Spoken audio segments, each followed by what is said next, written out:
So, welcome you all on the session 4 of HR Analytics. And you already know who I am. So, been associated with you all now for the last 3 sessions. And the journey with all of you was amazing.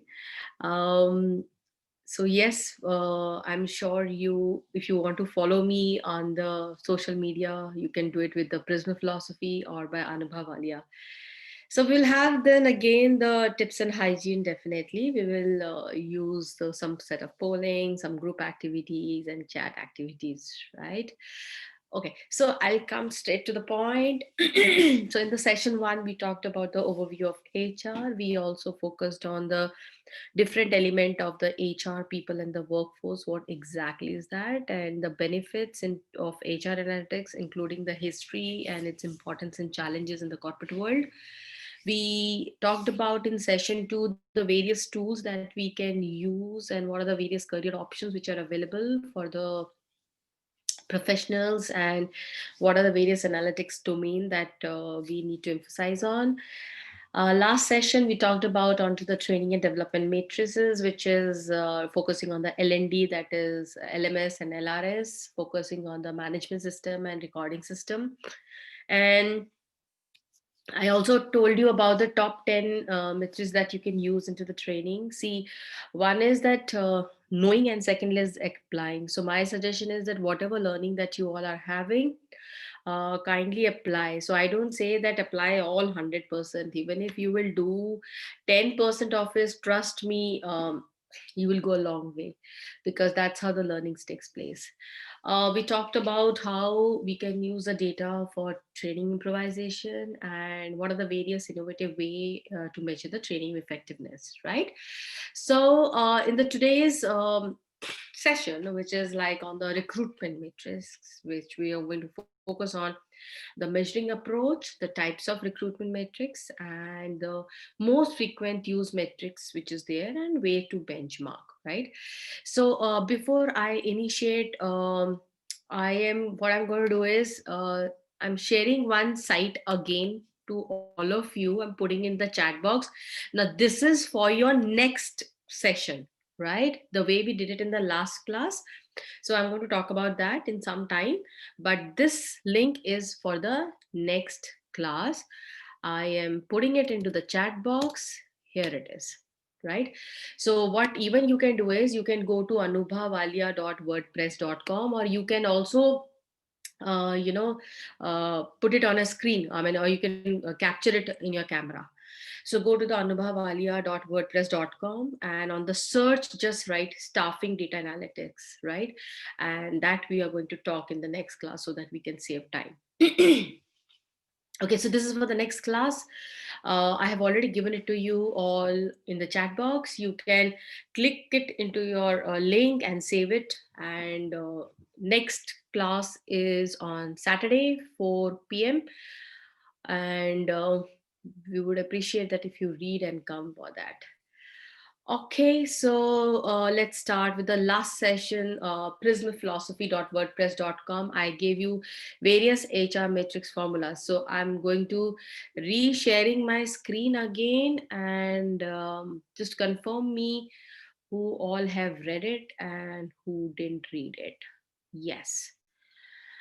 Okay, I hope you all can see my screen. And now please confirm me on the chat box. How many of you have gone through the various definition of HR matrix, which has been given to all of you with the description of the formula and when to use it.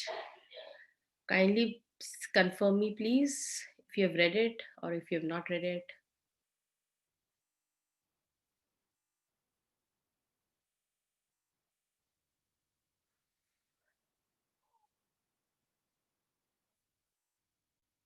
I hope I'm audible. Okay, so Arpita says yes, ma'am. I have not, as I didn't attend the session. Okay, Pallavi, not a problem. Not read it. Sorry, ma'am, couldn't read it. Vivek Ghosh, okay.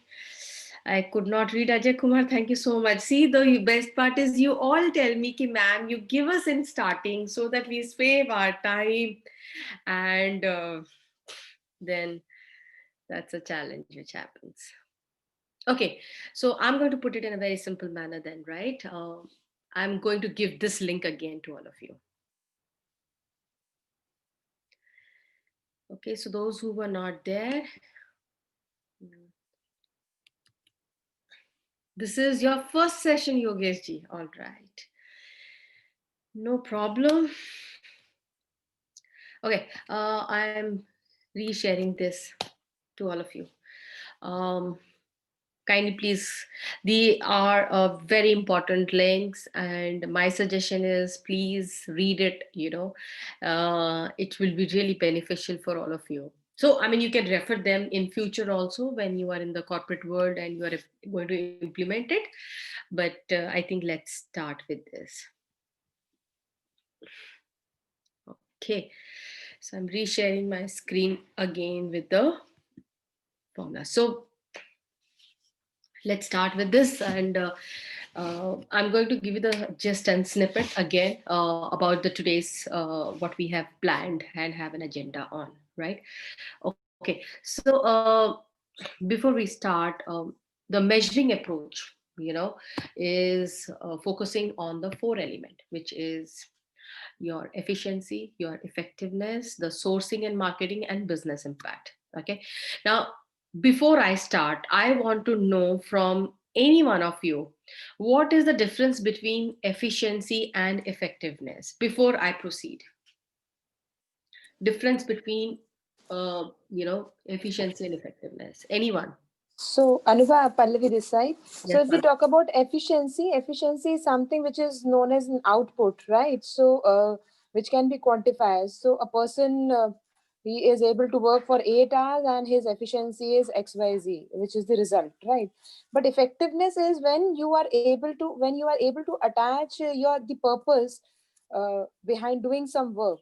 So you know that yes, the purpose is very clear. So your effectiveness increases, your efficiency goes to another level because of the purpose which is being attached to the work that a person is doing. all right. So I could very well understand the word, the purpose you have made it as a discriminating component, right? Okay. Yeah. Someone else. Thanks, Pallavi. Okay. Someone else would like to share? Yeah, Anubha. Hi, this is Nisha here. Yes, Nisha. So, like, effective is, when you kind of manage to do the right things, that's being effective.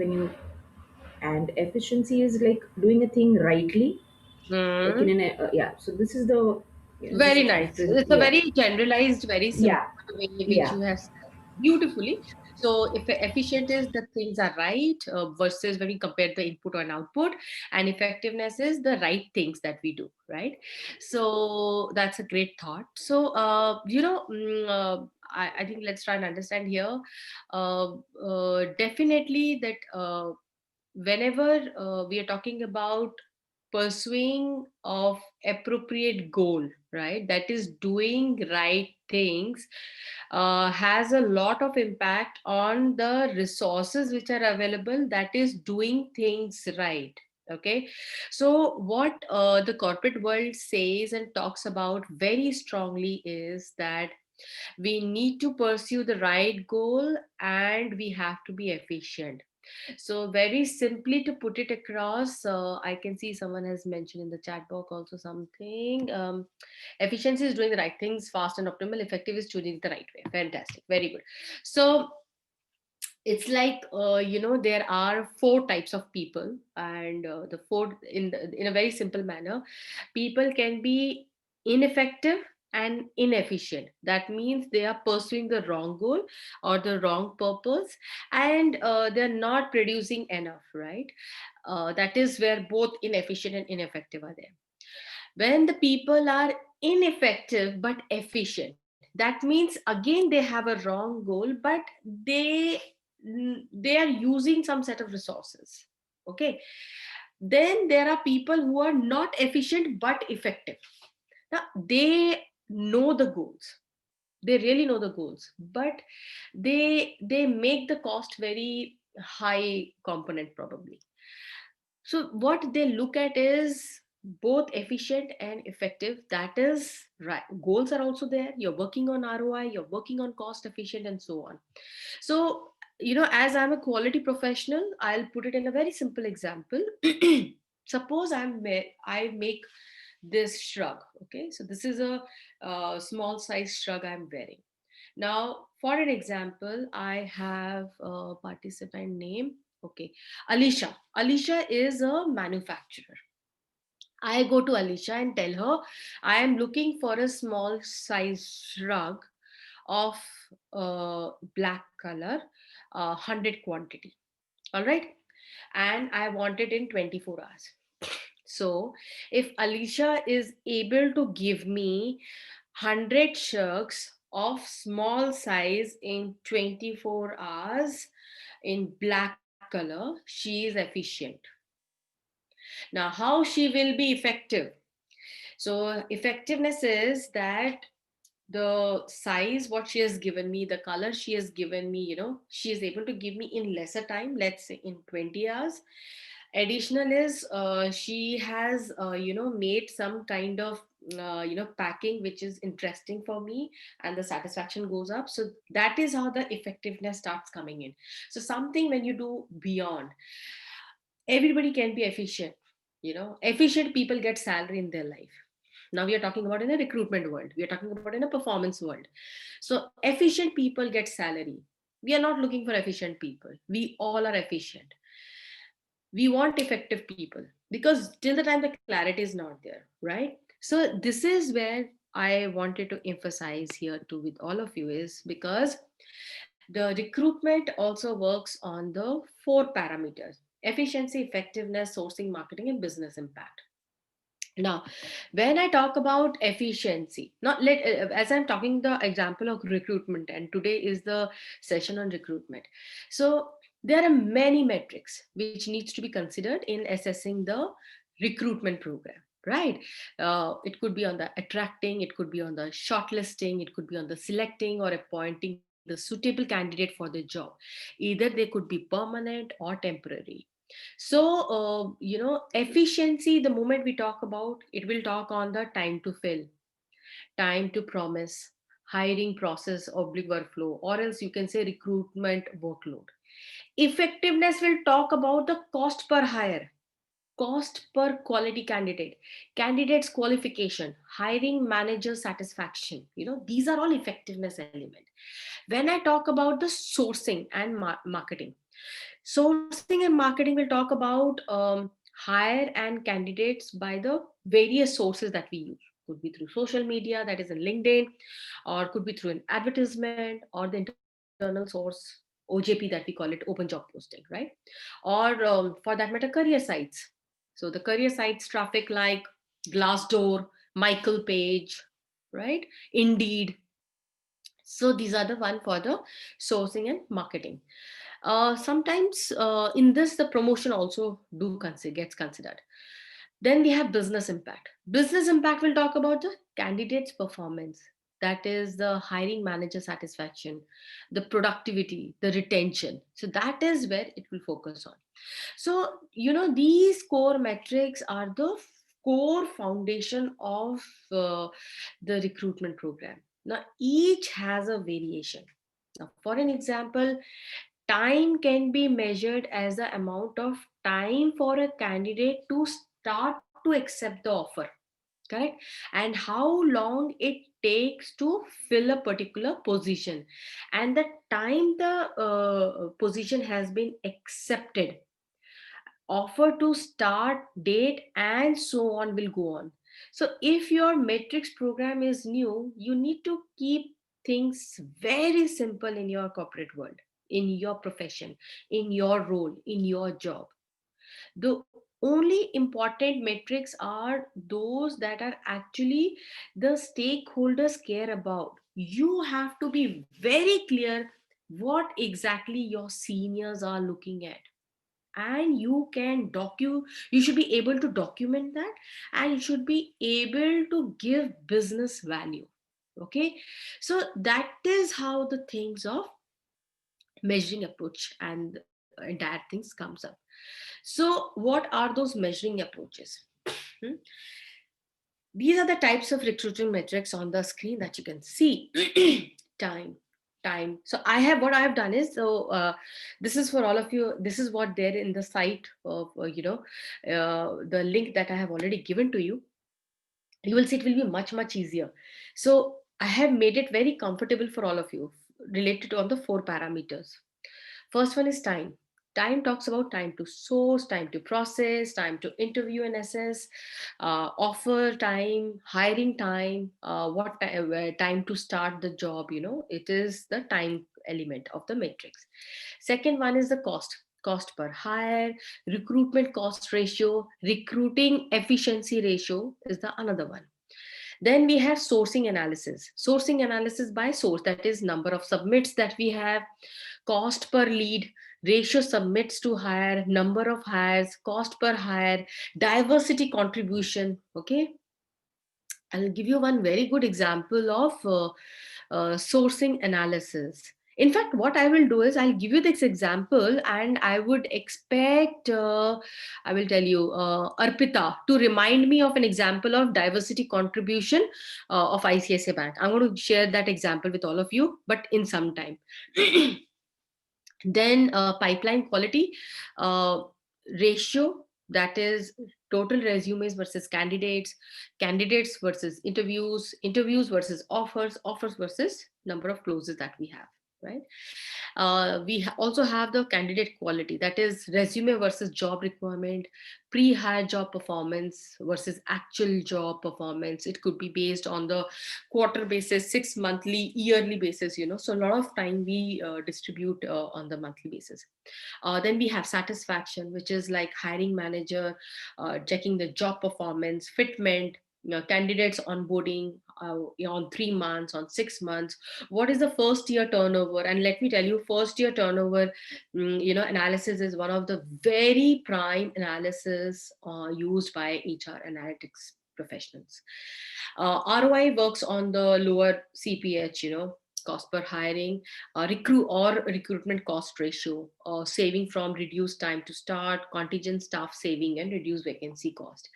So I actually wanted you to read it so that it would have become easier, but then nevertheless, learning is something we can do it right away from here only.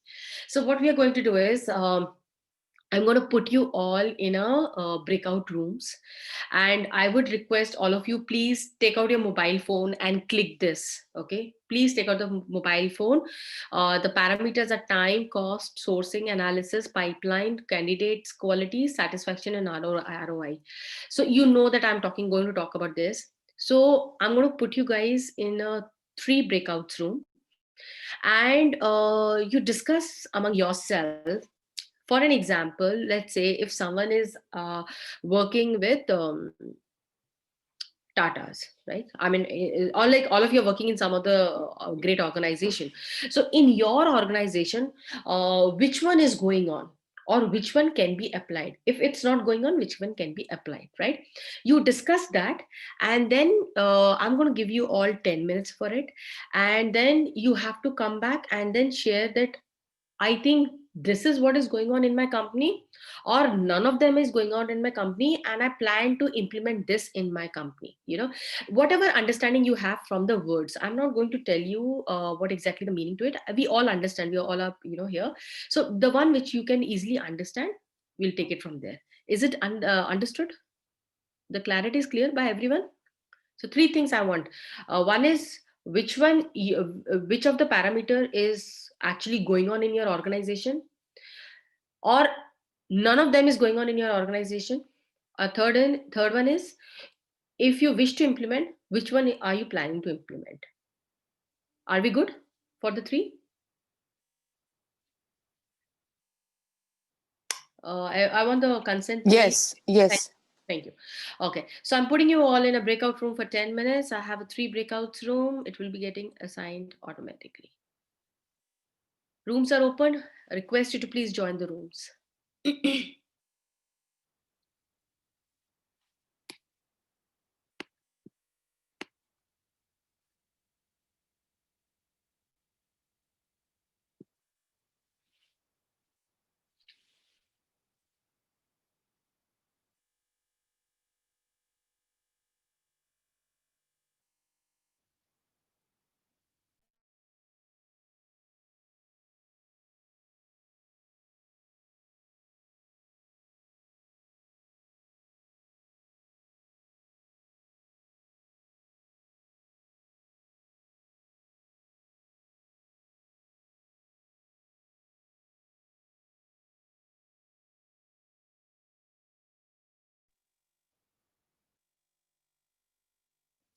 Ajay Kumar Shukla, you're requested to join the meeting room.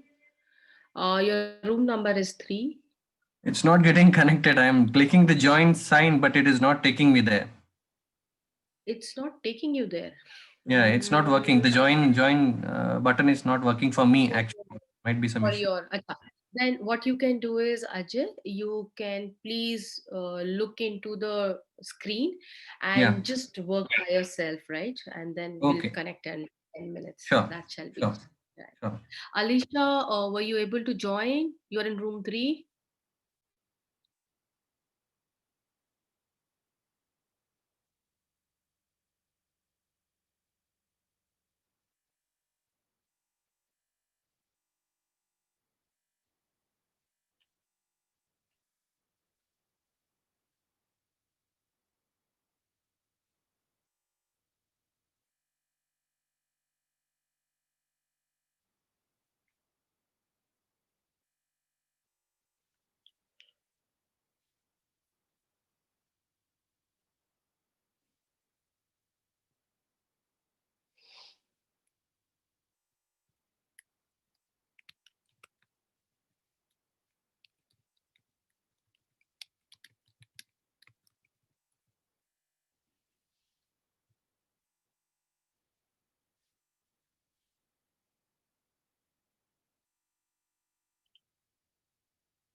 Okay, I think so. We all are back. Just looking for mute.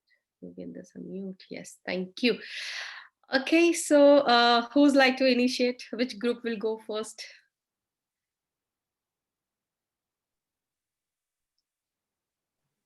So, hi, I am Pallavi.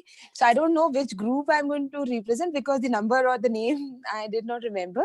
But in my group, there were Mr. Deepak, there were two Deepak, Vivek, and Arpita, and I was there. Group Okay, so two that is session. group two. Yeah. So in your Group group, two. it was it was Yeah, Yeah. Arpita, Deepak Sharma, Pallavi, Yeah. and Vivek. Okay, Yeah. Yeah. group two. So, First. right. So we have gone through, we have discussed about our organization, what all practices we are following in terms of recruitment. Hmm. So what we discussed was that, yes, the time and cost is something which is applicable. I mean, which is there with all the organization because most of us work with either multinational or very structured organization. So time and cost is really taken care of. The second thing was, yes, the pipeline quality, because a few of us, we are not directly working in the HR. So we are not very sure, but though when the recruitment happens, so we can see that yes, the quality is being maintained. They are trying to hire people with the right job, skill set and the job description. Uh, then yes, we were talking about the candidate quality. So resume versus job requirements. So there were a few people, those who contributed in my group. They said that they are taking care that the people performance should be taken care of for initial 1 to 3 months. But yes, for 6 months is something which is not in practice. So some of the organizations are following 5x, 5 into 5 buddy process. But not all organization, Yes. especially right. And in government organization, because people think that once you are hired for lifetime. So maybe this concept is missing. Yeah, of course, ab to ho gaya na, to ek baar you clear it, you have done it. We also discussed that in government organization, correct me guys if I'm missing out on certain things, that cost is something which is taken care in advance. Budgeting is being done, and that is not a big concern. The more concern is about the quality of the hiring. So that is more emphasized. The sources, they are not focusing much on the sources because the sources are strict, limited. That is through the Deepak, what are the sources? Did we discuss about it? Actually, it is done during the budget time. So we have a fixed amount of money allocated for all these things. So that is why what we are bothered basically is the quality of the trainer that we get in the organization. And the cost aspect is now actually it is also coming in because we are now opening up to outsource people from outside the government sector. So now we have to find out what could be the places where we can look for the people, but that is just coming up. So, as so far we have only been concerned about the quality. So the first metrics about the people that we were getting, how early we get it, that was the concern. Now we are moving on slowly toward the second, third, and maybe the last one, that is the ROI one. So maybe in times to come, we will see those things coming in the government training institutes also. But as of now, we were mostly concerned about the first one. That is how quickly we get the people that we want. Fantastic. All right. Good. Nice thought. Okay. All right. Thank you so much, Group 2. In fact, great insight given by Pallavi, Deepak Pist, and I'm sure Vivek and, Arpita have given a great contribution to all of you. All right. So who goes next? Ma'am, I have a question about contingency staff. Are these the temp staff that we're talking about? The savings, Contingency staff, again, it is depending on the organization to organization. Some organizations, the contingency staffs are they become a part of BCP plan, business continuity plan. So they are the one who needs to be immediately contacted whenever there is any contingency happen. Second, in some of the organization, although I have never come across when people say that they are the temp staff, know. I mean, if some organization would have initiated that I can't confirm. But if you'll ask me, contingency professionals are kind of we call them a backup owner or a contingent owner or a part of BCP plan, So if anything goes haywire, they need to be immediately contacted to. Okay. Just to give you an example, see, when I was in ICICI, so we had a BCP plan, and if anything goes wrong, let's say into the Finacle, okay, let's say system, because we were working on Finacle system. So if anything goes wrong in the Finacle, maybe because of some wrong activity or some, challenge in the system, so there were some professionals, so we were immediately used to get in touch with them. So it was very well recognized. Yeah, Wipro people. Yeah. I never wanted to touch that, but thanks so much, Pallavi, for highlighting. So Wipro is the one. We used to do that. We used to crazily call these people and make sure that the vendors, they are sitting with us and sorting out the problems. Yeah, exactly. So So, that's how. yeah, even I would like to, give an example maybe Please. for the understanding for the other people. So I have been working for a lot of organizations. So what I realized that in Bajaj, because they are very stringent about their business continuity plan, and they keep on developing on that skill set. So what they have done, they have the onboard, regular employees, right? Then they also have the agencies working for them, right? And in an agency also, they always keep an additional staff, right? So for example, when the Kerala flood happened, so of course the pandemic, whether it is a pandemic or any natural calamity which is happening, the business cannot stop. They have this mindset: the business can never ever stop because of any of the reasons, right? If the system crashed down, then also the business cannot stop, though they are highly system dependent. So they immediately activate these people on a temporary basis, and they want that yes, the business should continue. So for collection, when I do the training for them, they keep doing the capability building for these people also, so that whenever required, these people get activated and then can help their system for and the growth is ensured. Absolutely. So Great. the saving is what saving this team is bringing about. Yes, Talking they from that are point. actually a safeguard for all of us. Right, And right. they're not a temporary Got it. people. They I are got the on point. roles. They are very come with the in a way the critical role that yes, is there. Okay. yes, they are on a Got it. critical role. Ma'am, one thing I'll add, I'm Vivek from the side, that Pfizer had this around some time back. They had the process of resource PSOs, they used to call in the field. Every Yes. state in the regional headquarters, they had 1 or 2 people, 3 people extra who were known as resource.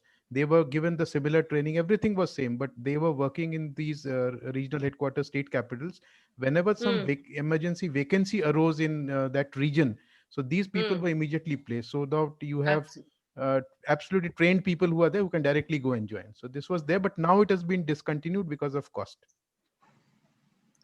See, I mean, that's the whole problem. The cost, the first thing, the slicing happened to the HR people only. These are such an important thing. So trainings will be sliced. The BCP will be sliced.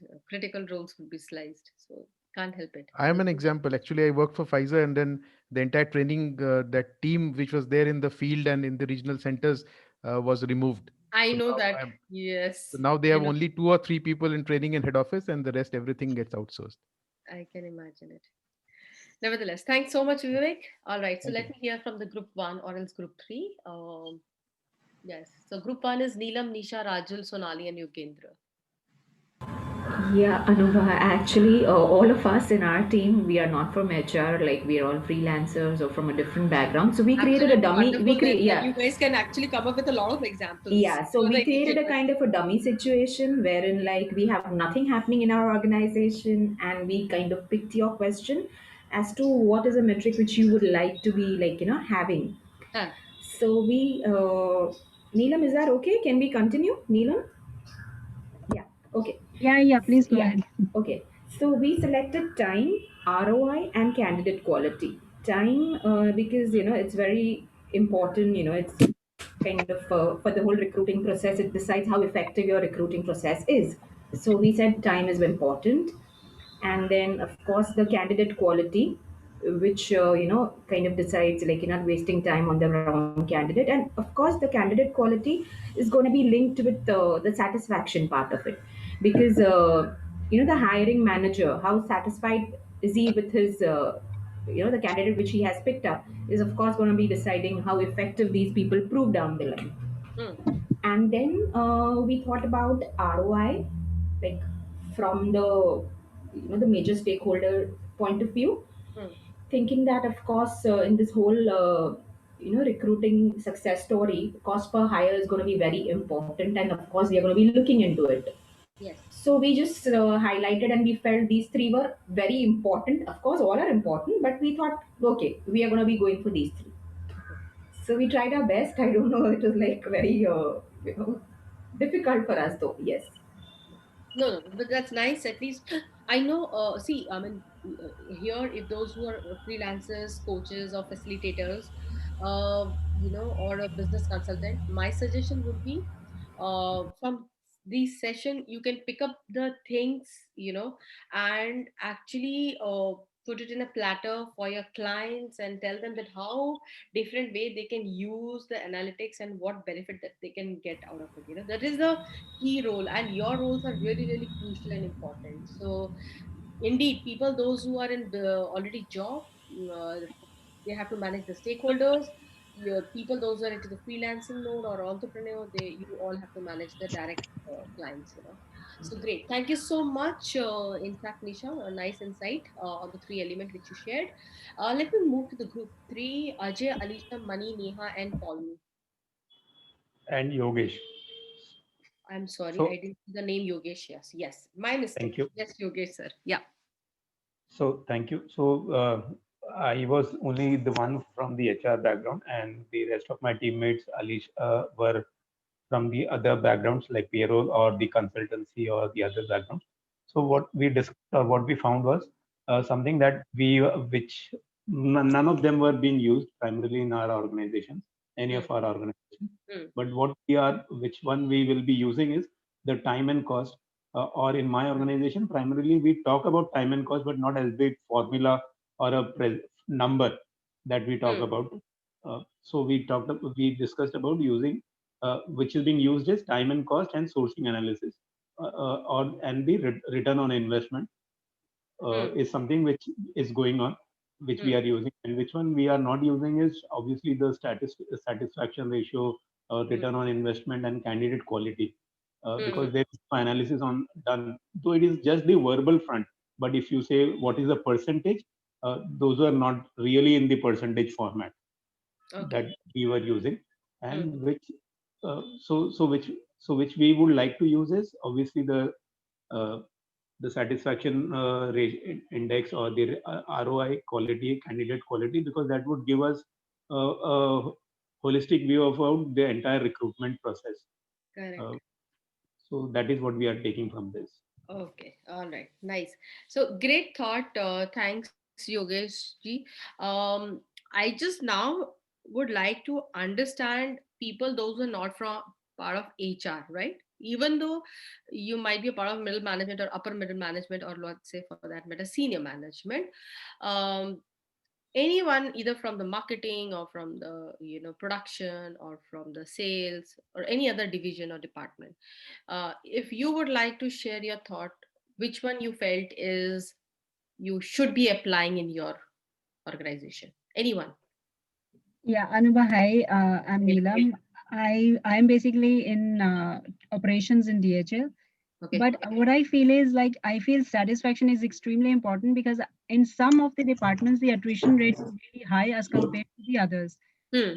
Like customer services in DHL has many people leaving every year. Hmm. So I feel satisfaction of your job is extremely important.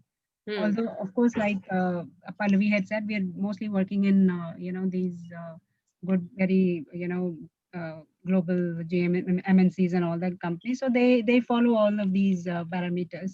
Hmm. But Hmm. I feel satisfaction is really important because end of the day, if the attrition rate is high, it hits on the ROI as well. Absolutely, absolutely. Bang on, bang on. So great. Thank you so much, all of you. The reason of doing this exercise was, one was obviously you get to know each other well. Second is definitely the various perspective that you get to know, and how much wide spectrum scope has been opened, and which all things we can use. So let's try and understand from here. I hope my screen is visible to everyone. Yes. Yes. Okay. So let's put it here. I'm going to give you with an example, the measuring differences for the different reason.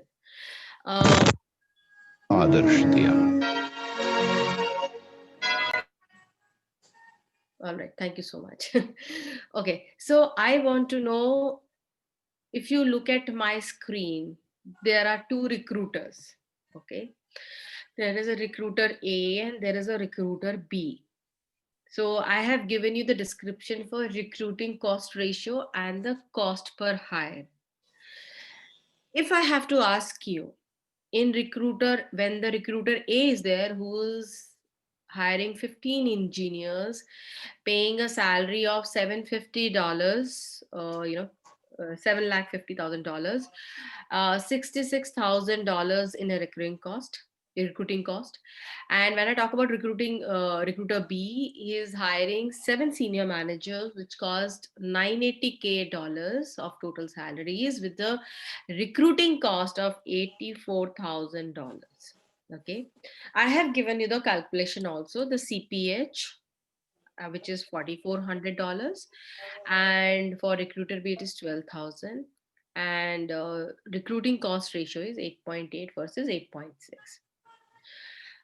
Which recruiter is better as per you? Because understand one thing, I'm not formulas I've already given to all of you. I'm not going to focus on formulas, but I'll talk a little bit later. But after looking at this, if I say that you all are sitting at a manager role, you're at a leadership role, and this is what is there in front of you, who's doing better, recruiter A or recruiter B?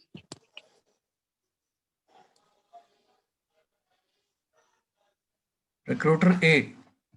Why? I think recruiter B. Acha. I liked one said A and one said B. I would like to know why. So the one who said A, please tell me the justification. Sonali, I think, said B. We'll talk about B later. Yes. First, let's understand from A why. Or it could be for Yeah. anyone. Yeah. Yeah. Yeah. So there are 15 engineers as of the first case that are being recruited. Hmm. And the cost per hire is coming around $4,400. And recurring cost is 8.8%. It is almost similar. The recruiting cost is coming almost similar in terms of percentage with the recruiter B also. But the senior managers are only 7 in recruiter B, which is costing $2,000, which is much higher than that of these engineers. So more number of engineers at a lesser cost at the same recruiting cost. So it seems to be better for me. Okay. That's all, ma'am. That's what. Okay. Hanji, thanks, Ajay. Sonali, I think you mentioned about B. Could you just help me to know why? Yes, ma'am. Before going into the formulas, I looked at the position itself, because recruiter A is recruiting 15 engineers. So engineers is a lower position than the senior managers. The stakes are higher in case of senior managers recruitment. Many things are going to be affected. So even the salary paid, if you look at it, it's $750,000 in case of recruiter A, and the salaries are higher in case of recruiter B. So with that consideration, I think recruiter B is doing well, because recurring cost is also almost similar to recruiter A. And yeah, CPH is going to be higher because the salaries are higher, the posts are limited. But still, I think considering the post itself, the B is doing well. Okay, great. Nice thoughts. So understand one thing. We'll talk about that, who's better, who's not better later. For me to make you all understand, how to see the things and the data point, right? Now, some measurements are tricky. Now, I mean, here, if you will see, the cost per hire can be actually measured various ways, and it can paint a different picture, especially when you are comparing the performance of recruiters handling different kind of assignments. Okay. Now, when we consider the following example, the traditional cost per hire would rate recruiter A much lower in cost efficiency compared to recruiter B. And Ajay mentioned in the same manner. But what Sonali mentioned was that RCR usage was the total salary cost rather than number of hires, to create a a fairer comparison, because high salaried people almost always require more time, more money to bring on board. Understand this. So whenever we are talking about hiring a when we say headhunters, right, it needs time, it needs money to bring them on board. And that is why we need to understand, we have to use the matrix which is of RCR. So the two recruiters are performing about equally well when we see about RCR, right? But then again, it is on the objective that we have to consider. So now when I say about the recruitment matrix, now it is a standard set of measurement, and it is used basically to manage the and improve the processes of hiring candidates into an organization. So candidates can be existing employees within an organization, people entering the workforce for the first time, or employees interested in the job opportunities outside their current organization. It depends. So many recruitment metrics you will find are used by organization to gain valuable insight on potential candidate during the recruitment process. It could be on identification of candidates, sometimes known as sourcing personnel, or attracting the candidates, assessing the candidates, overall process improvement, checking the recruitment workflow steps, and so on. So you will find that we end up checking the employee lifetime value of the person, that when the person actually started, what was the fully contribution was happening, what was the maximum potential the employee was had gone, what was the decision of leaving, and when was the last day. So you will find that you as a professional have to check the employee lifetime value and the contribution. That is checking the output versus time, right? So the types of recruitment metrics, which I have already given to your the link. So as I mentioned, the website, the site which I had given you, it talks about speed, quality, productivity, and cost. Okay. And let's say your stakeholder says, I want to focus on productivity, then you should be knowing that I have to focus on source of application, source of hire, full funnel throughput, candidate withdrawal reason, request cancellation rate, and new versus replacement request type. Absolutely very clear. But the moment your stakeholder says that I am looking at speed over the cost, then you are only considering the time to fill, time to accept, time to start. And let me tell you this, all these four parameters are by in itself is a great element. Okay. Request you to please put yourself in mute. Thank you. So recruitment matrix actually measures, and it used to track using a success and optimized process of hiring the people. So you need to have the right set of people, and to have the right set of people, we need to do such kind of analysis. Okay. So these are the most frequent metrics which has been used by the HR professionals. I think these 19, one of them which I'm giving it to you here, I will just run through them because this is what is the key and important for all of you to be focusing on. Okay. All right, so let's start with the time to fill. So time to fill actually focuses on, and as it refers to um, time it takes to find and hire a new candidate, often measured by the number of days between publishing a job opening and hiring the candidate.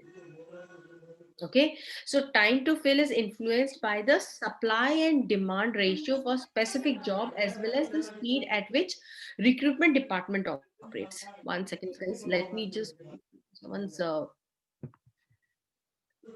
yes. Now I've done the mute. Sorry for this. Yes, better. Okay. Second one is time to hire. Now, time to hire actually represent the number of days between the moment a candidate is approached and the moment the candidate accepts the job. Now, please try and understand. Time to hire, I have given the overall, how much it is there in the US, UK, rest of the Europe, and the rest of the world. So customer service, people or engineers professional, healthcare professional, you all can see that yes, there is a variation. Very important is how much time does it take in India. It all depends on when we say the metric, when we call it the concept called time to accept. So it is nothing but measures the time it takes for someone to move through the hiring process once they have applied. Time to hire actually will provide a solid indication of how the recruitment team is performing. So if you need to figure it out how the recruitment professionals are working, time to accept measurement and metrics will actually tell you how they are working. The first common statement you will find from the recruitment professional, wow, what I am doing nothing, is just that we put the advertisement and then we get the profiles and then we shortlist, and it's a very tedious job, yet an unproductive job. But people really don't know how to capitalize and utilize in a effective and efficient manner, right? Then when we talk about a shorter time of hire often enables you to hire a better candidate and preventing the best candidate from being actually taken up by the competitors. So you will find that recruitment process is a very very important process, because end of the day, the kind of headhunting you are doing, it will actually depend, it will decide on the productivity also, the future metrics that we plan to execute. So the second one, when you say, is the source of hire, right? The source of hire is again, it's a very simple way we track down where exactly we are hiring a professional. Are we doing it internal on job board, that is OJP we call it, on job posting, or from the career page, or from the social media or sourcing agencies. Nowadays the social media has become very very strong platform where the people get actually hired, and they actually give you the you will actually do a lot great amount of resource hunting, and get to know the real side of the people. First year attrition is another one which is very very crucial and important, if you will ask me personally, because it actually gives you a very clear indication. And let me tell you here, the recruiting metrics actually indicates the real hiring success by understanding the first year attrition. So candidates who leave in their first year of the work fails to become a full productive and usually cost a lot of money to an organization. So kindly you have to manage this particular aspect, right? So managing attrition means that the contract is terminated by the employer. That is what I can say. So unmanaged attrition means that they leave on their own accord. So the former is often an indicator of a bad first year performance and bad fit within the team. The second element could be is an indicator of an unrealistic expectation which causes the candidate to quit. So this could be a due mismatch between the job description and the actual job that we have. uh, the first year attrition actually leads to the quality of hire, that is the fifth one, right? So the quality of hire actually get measured when some performance rating gives an indicator on the first year performance of the candidate. So higher the performance rating are indicative of a higher success. The low first year performance rating is a indicative of a bad hire. Let me be very candid here. So you will find the HBR, Harvard Business Review has done a research. What they have also stated that any employee once gets hired, they take 1 year, 8 months to get acclimatized and adapted to a new organization. Okay, but if the environment is good, the performance will be good. So you will find that the success ratio of quality hire gets measured by the number of hired candidate considered satisfactory over the total number of candidates hired. So the success ratio becomes very, very important here. So success ratio recruitment metrics, if you will see, it is used for the recruitment utility analysis. Now, this analysis actually enables you to calculate an ROI, return on investment, for a different selection instrument. And a lot of people are not aware of this. And they really do a mismatch, and they just end up doing a basic success recruitment metric analysis.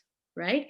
So my suggestion is kindly ensure that the quality of hire that you are doing, if you go into this kind of analysis, kindly check the performance of the candidate and then check the success ratio.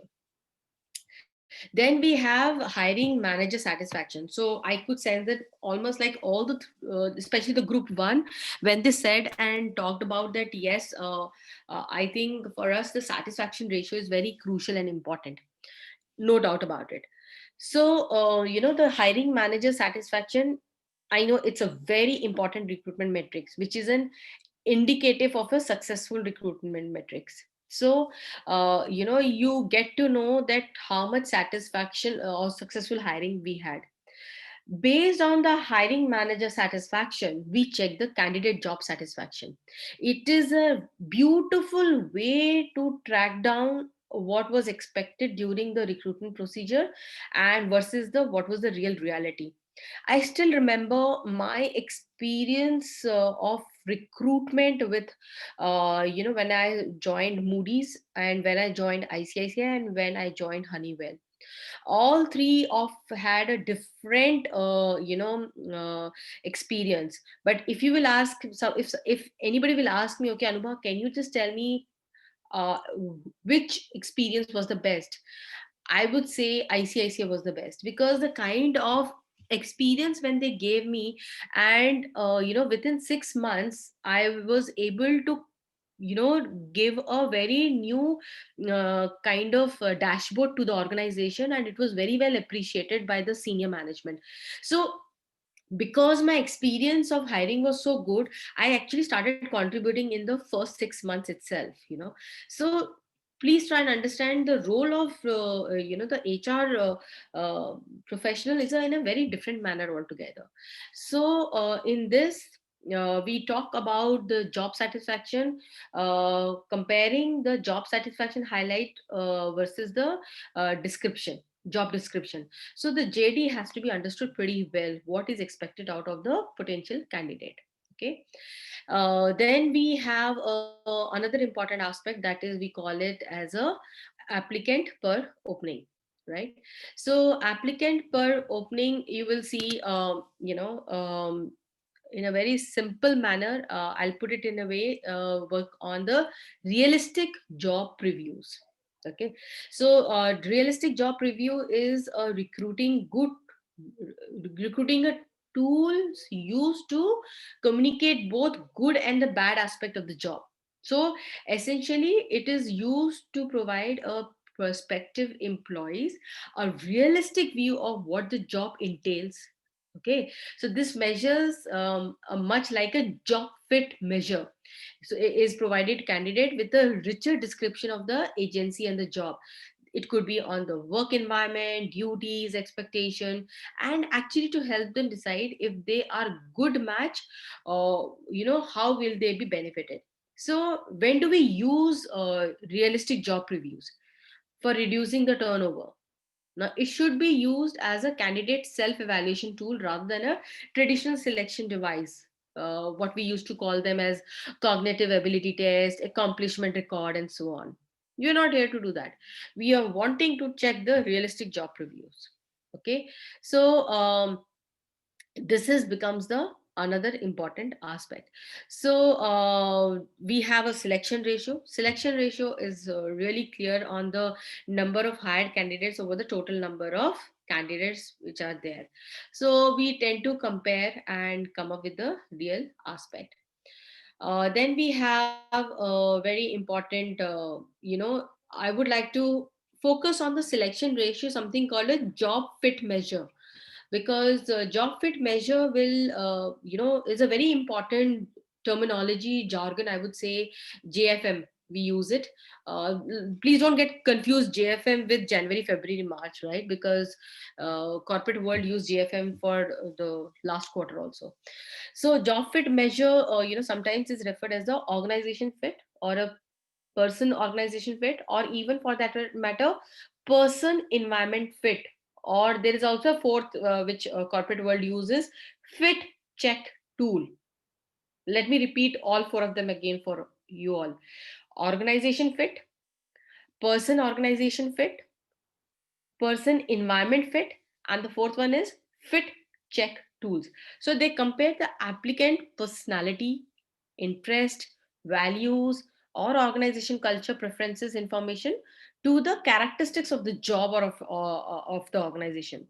So the concept behind job fit instrument is individuals are attracted to and seek employment with the organization which exhibit the real characteristics similar to their own. So the most common organizational characteristics you will which used for the job fit measures are innovation, detail oriented, team oriented. Those are the things that gets used. So I don't know whether you remember. So as I mentioned, one of the example about Holiday Inn, right? They in the Europe they have a great presence, and the most of the people were from the European side, and the attrition rate was really high, especially the first 6 months attrition rate, and it was not becoming a job fit measure.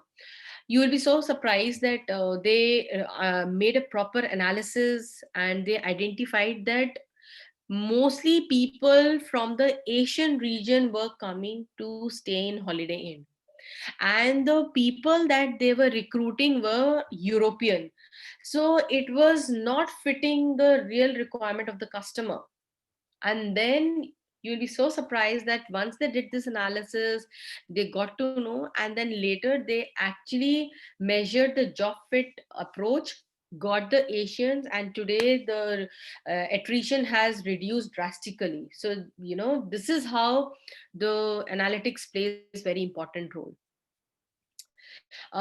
Let's try and understand the another important aspect when we say is cost per hire, right? So cost per hire is again very important, where we check the total recruitment cost over the total number of hires.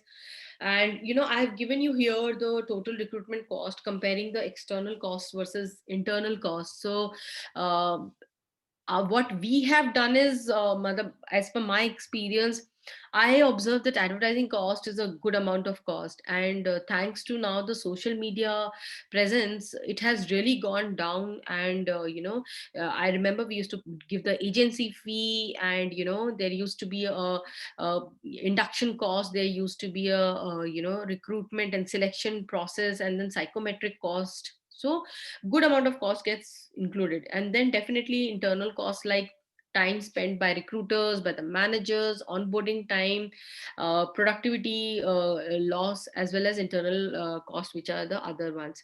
So if you as a professionals, right, and I don't say that you have to be a part of HR. Let's say you are heading a customer service division, right, and you already have a team size of 20, and suddenly you see the attrition is there, and then people are coming in. So you need to check that how much is the recruitment cost you are actually contributing to the organization. And if you can reduce it, and if you can showcase that to the stakeholders, trust me, this is what is required to be analyzed by each one of you. Okay, now then we have a important aspect is candidate experience. So the experience, I know, again, all the three groups did focus on this. We use a net promote score, right? So net promoter score is here the candidate experience, increasingly it's a, what I know, it's a very hot topic nowadays, and it becomes a data driven approach used by HR. So if you care about conducting an effective recruitment process, you surely need to take care of the experience of the candidate during the recruitment process. Now that experience, we use NPS, and that net promoter score is the index ranging from -100 to 100, which measures the willingness of the customer to recommend the company products and the services. So nowadays you will find that the Glassdoor, Michael Page, they actually send you an survey form and ask you that if you have worked in this organization, how was the experience? And then they capture that and put it into the in their website, so that whenever the hiring is taking place, people get to know how the culture of the organization is, how the experience was, how is it worth joining or not, what is the level of fitment, the productivity, the benefits which have been provided, right? Then we have another important aspect, is the offer acceptance rate. Sorry. So offer acceptance rate is again, the number of offers that has been accepted over the number of offers which has been made. Okay. Again, this one is a very crucial one. I always firmly believe that you should use 80-20 principle, the Pareto principle. So, the things which is of a less cost and needs less intervention, but can reap you a good amount of benefits, please go for those kind of analysis. So, offer acceptance rate, you will find would be a very good way to start with, especially with the senior management and the middle management. So the low rate is indicative of a potential compensation problem. That's what I have observed. And when these problems occurs often for a certain functions, the pay can be actually discussed earlier in the recruitment process, rather than you take and talk about that at a later stage. So please try and understand, you will get to know the processes and the salary expectation. It should be very, very clear from the starting. And you'll find that great organization, they actually ask you when you fill up the form, that what is your current salary and what is the expected salary, and they make it very clear that we'll give you 5% or 10% or 15% above the industry standard, and they're very clear about it. Okay, I can see someone has written on the chat box something. Offer acceptance rate will decide the time to fill or time to hire. Absolutely, my dear. So, but Anubha, I have a doubt. Like, I'm confused. So, where does it fall? Does it fall in the time to fill or time to hire? So, like, Time to fill. Time to fill. The moment it is time okay. to fill, it will actually come into the time element, not on the hiring element. Absolutely on the time. Okay. Sometimes, Anubha, what happens is it has been noted that verbal offers are communicated. So would that be into consideration? And then the prospective employee says, okay, accepted. But the written offer takes a lot of time in actual scenario if we go to see. So then that will be the time to hire. So from what is it? Ideally, it is the day you give the letter. It's like the proof should be there. There is nothing called verbal in the corporate world. Nothing works in the corporate world of the verbal. Even if, so just to give you an example, the day you get your offer letter, LOI or LOA, the date, what is written on that, that has been, that usually gets considered everywhere. Okay, all right. Yeah. How would I know if I say today, oh, you are such a wonderful Nisha, I give you full marks, you have done such a wonderful job. Will this become an evidence? No, you can't say, no, Anubha told me I will get a good marks in this paper. How does it make a difference? No, It is Andy, the number that you get. No, actually, what is Yes. I have seen is like the big fours, especially not in India. What they do is like the process goes like this: they send a mail that okay, this is as good as a verbal offer, The and mail is they there. Mail is yeah, a document right. and then they give a call also. But the written offer comes much later. So what I want to know is that would that come under a time to Yes. hire? Yeah, okay. The moment you said email, Ha ha. email has that gets considered. Acha, acha. Okay. The verbal doesn't get considered. All right, got it. That is the difference. Yes, yes. Okay, fine, thanks. Thank you for bringing this out. Right.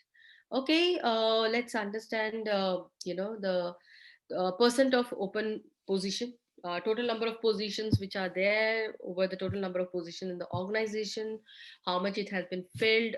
So this is a very general one which gets used, but more important here is application completion rate, right?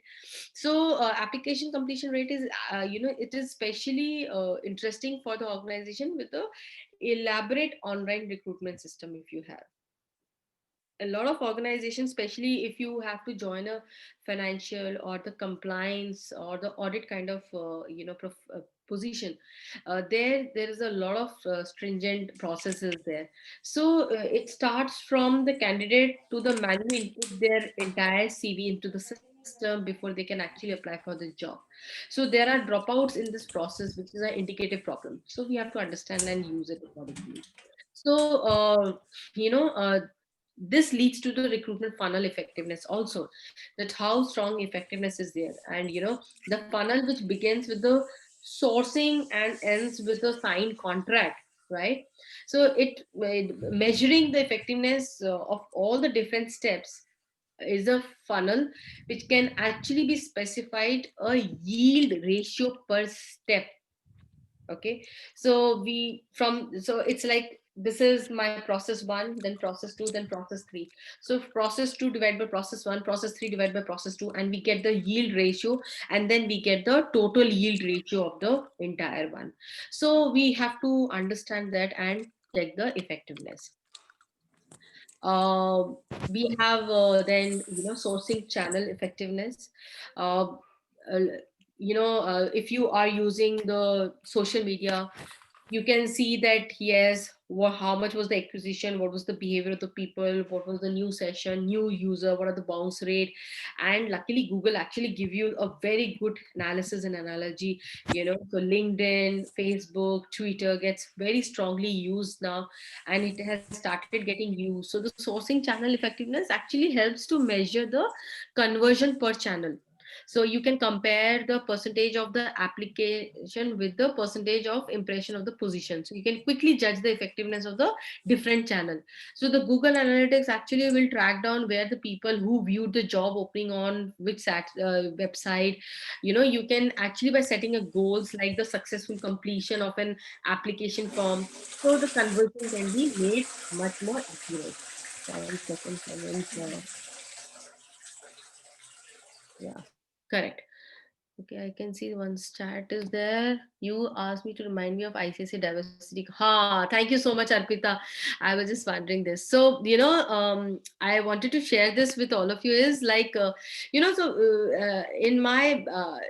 our bank is widely spread. So I was taking, when I was a part of Delhi NCR. So the entire, respective region was there. So Delhi North has got X branches, West has gone one branches, East has got another set of branches. Then we have NCR branches. Now, what we observed was, I wanted to share this, that how we use the diversity contribution, right? And we use the diversity contribution not by the people from the origin, people from the background, but from the origination where they stay, the address, right? So what we realized that North Delhi people, Pitampura mein reh rahe ho aap, you stay in Pitampura, but you're coming to Noida to work. So and then we identified that people who are staying in Noida are going to Gurgaon people going to Ashok Vihar, correct? Then this is how the spread was, and a lot of time was getting wasted. And wanted to work on work-life balance. So that was an initiative. I still remember, Bhavesh Gupta sir, right now he's a CEO with Paytm. So Bhavesh Gupta was my boss, and Bhavesh sir said, "Okay, let's take this initiative." And that time, and he initiated this project. And trust me, he actually gave people those branches where they were staying near to them, and then productivity actually went up. So this is what I wanted to share the example. That this is all on the leaders, how they want to work and take that initiative. So thanks, Arpita, for bringing that out and reminding me. Okay, all right, so this is how it works. And then we have sourcing channel cost, how much the Facebook cost, how much LinkedIn cost, how much Twitter cost. So ad spend per platform with the number of successful applicants per platform which has got. So we use that. We also have cost of getting to optimum productivity level, which is the a total cost involved in getting someone up to speed. This includes things like onboarding cost, training cost of supervision, co-workers involved in an on-job training. So you imagine that OPL, that optimum productivity level, can go to that deep dive. So entire logistical cost gets replaced and can be observed. Then we have time to productivity. Time to productivity is very well understood by the word itself only, that time to optimally productivity level measures how long it takes to get people to speed and productivity. So it is the time between the first day of the hiring to the point where the employees is fully started contributing to the organization. So this is how it says. Okay, so these are the 19 of them. I would say keep using them and keep identifying and analyzing it. And that is what I had for you today, right? Okay, so the forum is open for any query or questions. Anyone? Anupa, can we discuss our assignment in the next class? Yes, The ones we okay. have to give to. Assignment, my dear, you don't No, have to give the ISTD ones that we have to submit in December. आप मुझे बताइए क्या मिला है आपको? I'm not aware. मैं post कर देती हूँ chat में. Please do that. Yeah. Anubha, if we can just discuss, yes, it is a concern for all of us, these assignments. So if you permit, I will just read out them in short. Please do that. Yes, the first one is HR functions, where HR analytics. Posted it also in the chat. अच्छा, मैं देख रही हूँ. Let me just read it out. Analytics can be applied. But the second part is list various metrics for each HR function. Now, do we have to only list the metrics, or do we need to write detailed note? You have to give the detailed note. No. So let's take one at a time. So for the company you work for or any other organization you have access to, identify the various HR functions where HR analytics can be applied. Okay. So please try and understand, HR function is, there are a lot of functions in HR, right? So in the last class, we talked about the training, we talked about the development. Today we talked about the recruitment, right? In the same way, I have for you guys other departments where you can use analytics. Organization development is there, succession planning is there, right? So first is identify the various HR functions where HR analytics can be applied. So you all now please tell me where all we can apply analytics in HR function. Which all functions of HR can analytics be applied? Please tell me very openly. Or before that, tell me how many functions are there in HR?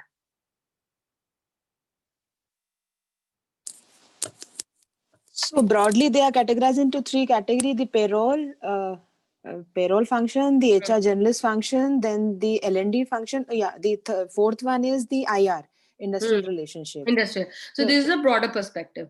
Now let's go and deep dive furthermore, and don't go onto the vertical wise. Just tell me the function wise. Just tell me the function wise. Okay. So if you talk about, Okay, so it says, sorry, go ahead, Pallavi. No, please. आप please chat box भी use कर सकते हैं in the meantime. Please use the chat box and start writing the functions. Okay. All right. Yeah, that shall be good. So employee engagement is one, retention is second. I have already did last class training, learning and development 4, right? 5 today we did recruitment. Then what else? For the exit also, we can effectively use it so that, it can be helpful for the recruitment. See, exit, right? Then we have recruitment. Then we Talent have talent selection, management. talent management, talent acquisition. Okay. Then we have career planning. See, I'm writing so many for all of you. Then I'm writing engagement. Then I'm writing about OD. Then I'm writing career counseling. Okay. Then I mean, there are a lot many of them. Lot many. So performance management, PMS. Okay. Onboarding.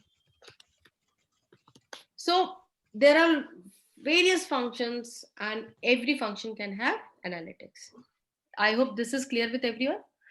Now it says also list various metrics for each of the HR function. Now, ladies and gentlemen, I have already done it for the training and development. I have given you link for the staffing today. Okay, I have given you all the formulas for the recruitment. Again, the link has been given to you. I request to please, I'm putting it again for all of you. Here it is. That's one. This is for your next session. And the first one again is Prisma Philosophy, right? Yes. Okay. All right. I have already given you again the chat box. Let me read out the second question. For the company you work for or for any other organization you have access to, list out various activities and parameters that will help you to implement analytics in TND function. So I think TND, we have already did it in the last class. You can work on the induction orientation. You can work on the job training, of the job training. You can do it for, the functional training or the behavioral training. You can work on the evaluation. I have already shared the evaluation of reaction, learning, behavior, and ROI. We did a very strong detailing of the ROI. Then we talked about, reducing the cost or effectiveness of the cost, where you identified how much one session cost and how we can make it furthermore implementing. So I think you can use any one of them and implement it. You can use Kirkpatrick model, you can use Philip model, there are a lot of evaluations. So my suggestion is, if you work on the Kirkpatrick model, we also have a Prisma Philosophy model of evaluation. So you can use any one of them and implement all of them.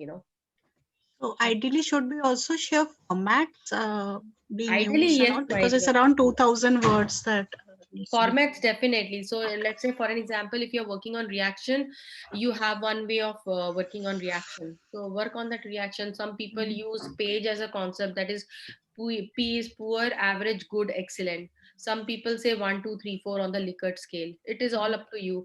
Then some are only focusing on different items. When I say items, these are questions based on the competency, based on the job, based on the the trainer, based on the environment, how the session has taken place. So that is all reaction. Learning was on the pre-test. If you have taken, what are the way you have taken a pre-test, what should be the format, post-test, what should be the format.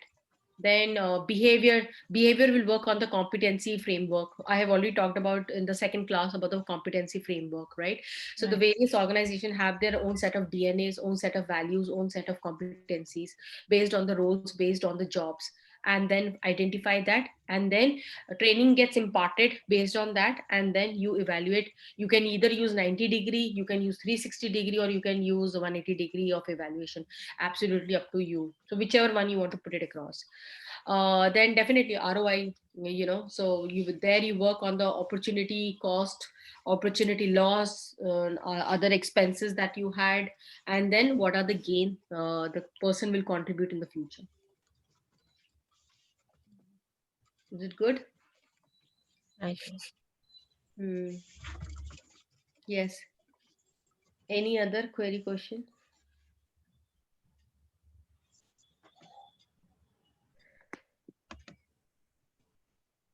So I have an unrelated question, Anubha, that yeah, because this is, I guess, the fourth session, right?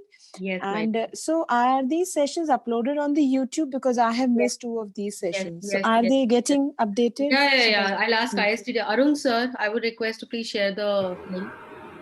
Yeah, till the status. last lecture it has been updated. Where can we access that, Nisha? The Website? YouTube? Yeah, the website. You have to go and click on the link which is available.